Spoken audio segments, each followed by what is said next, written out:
So, with the end of the rugby season, I've not seen anyone talk about this. So I thought I'd talk about it. I can explain how it's all going to work if you want in a separate video. But I wanted to initially get people's thoughts on this. First Rugby Club World Cup to be held in 2028. Obviously, we're seeing the Football Club World Cup happening now. What do we think about this? What I will say is every single league that's got clubs involved and every club that's involved has unanimously agreed on this. I think what's really happened is obviously there's that talk of that like European Super League, obviously sort of coming in to, I guess, replace the top of every division. That's not going to happen, but I think that sort of put a rocket up the arses.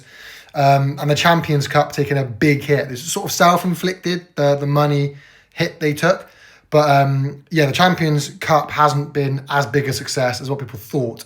I do think rugby's actually on the up, especially in England. I think we're going to see a big rise over the next few years. And I, for one, really like a Club World Cup. I think it's going to be really exciting. I think it's going to be really good, great for the sport if it's executed properly, which I'm sure it will be. I think unlike football, where you've got European dominance, I mean, you kind of do anyway, but seeing the clubs like the South African clubs, the top New Zealand clubs and Australian clubs competing against the European clubs going to be far more evenly matched. So I'm excited to see it, maybe even once every 2 years, but I believe it's going to replace the Champions Cup. So that's why it'll be once every 4 years. I think it's really good. I think it's going to bring that competition across all clubs, across the country, the world rather, together, bringing it in. I'm quite excited. I'm happy to do a video explaining how it's all going to work, or just go and read this article. I think it's exciting. What do you think? And why is no one talking about it?